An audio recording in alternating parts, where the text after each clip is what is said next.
Hello again, friends. This is the movie Fight or Flight. A former special agent must track down and deliver a mysterious criminal across the ocean.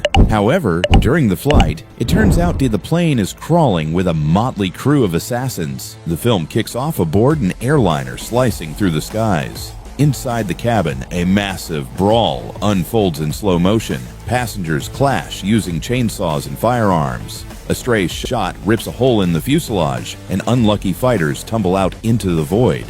The story flashes back 12 hours. Security agent Aaron Hunter strides into the office, where colleagues are busy dissecting a recent emergency. Someone blew up a tech assembly plant in Bangkok. According to footage from a body cam worn by the strike team Hunter sent in, the culprit is the Ghost, a mythical hacker who stole a fortune. Later, someone leaked the footage online. Hunter's determined to nab the Ghost before his boss catches wind of the fiasco. Agent Simmons manages to track a suspicious pedestrian hiding their face with digital interference, tracing their path to the airport. But it's too late. Catherine Brent steps into the room and takes over the operation. The nearest strike team is an hour away, and she needs an operative in Bangkok. The story shifts to Lucas Reyes, who's sleeping off a brutal hangover until a young thief wakes him up. After handing the kid some cash, unwittingly fueling the city's crime scene, Lucas heads to a bar to resume his chronic bender. A phone call interrupts him. It's Brunt, whom he hasn't spoken to in 2 years. She asks for help, but Lucas, ever the gentleman, tells her to get lost. No sooner does he hang up than Brunt calls the bar's landline, but the conversation goes nowhere. Shady guys show up for Lucas. Bloodied, he stumbles out of the bar, and Brunt calls again. She offers a deal. She'll help him ditch his pursuers if he delivers the Ghost alive. Lucas reminds her she got him blacklisted from every airline. Brunt promises to fix it. A new passport awaits him at the airport. Arriving, Lucas poses for the cameras to get noticed. Minutes later, a stranger hands him a package with a passport and a ticket to San Francisco, where the Ghost is headed. Observers spot bloodstains along the target's route, suggesting the hacker's injured. Simmons digs deeper and learns the Ghost lingered at a vet clinic. Brunt sends agents to screen flight passengers with photos, looking for someone who sought medical help. Lucas clears customs, but the passport scanner glitches. The film could have ended there, if not for a seasoned officer's old-school fix, a whack to the machine. Passing through, Lucas calls Brunt. She says there's no clear target yet. Just a hunch the Ghost is wounded. Flight attendants on the wide-body jet prep for a 16-hour haul. Among the passengers is a disheveled Lucas in a stylish pink tee. He scores a first-class seat next to an eccentric guy named Cayenne. Brunt learns someone's put a $10 million bounty on the Ghost, leaking their route. That means the plane's packed with hired killers. She keeps this from Lucas, but greenlights torturing the vet who patched up the Ghost to get a description. On board, Cayenne offers Lucas whiskey to bond, even asking for dance move tips for a gig. But the friendliness is a ruse. The drink saps Lucas's control. Realizing his seatmate mistook him for a rival and spiked his glass, Lucas staggers to the bathroom, nearly collapsing. Cayenne helps him get there. Surprised, Lucas isn't out cold from a horse-sized dose of tranquilizers. His booze-hardened system pulls through. A fight erupts in the bathroom, faces, lamps, and mirrors smashed. A sluggish Lucas fends off Cayenne, who tries to strangle him while humming a tune. Kicking off the toilet, Lucas slams Cayenne's head into the ceiling. Cayenne's skull cracks a protruding faucet, and he's done for. Lucas reports the kill to Brunt, then crawls to the shower, using water and antiseptic to puke out the toxins. Meanwhile, shady figures across the plane, including the cargo hold, gear up to take out the Ghost.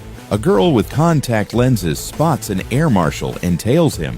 Flight attendants Royce and Aisha hear the commotion and knock on the bathroom door. Lucas hides the body in the vent. One of 2 air marshals joins in. Opening the door, they spot blood on the ceiling. The marshal draws his gun, but Lucas knocks him out and takes it. Cuffing the guard, he tells the crew he's a special agent on a covert op and the plane's full of thugs. Despite no proof, they believe him and hand over first-class pajamas. Too awkward to conceal a weapon. Loosening up with alcohol at the bar, Lucas suggests warning the pilots and IDing the killers. While Aisha heads to the cockpit, Lucas and Royce scan the cabin for suspicious types.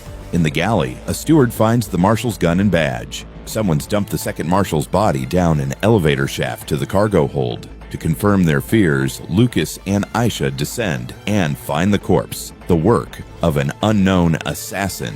Reading Aisha's nerves as she instinctively shields a stomach wound, Lucas realizes she's the ghost. A hidden mercenary attacks, but Aisha takes him out with a precise shot. Lucas explains he's the only one who benefits from keeping her alive and offers a truce. They warn the pilots to lock the cockpit. Aisha resumes her duties while Lucas checks first class. A woman in a black mask, part of a Chinese triad, ambushes him.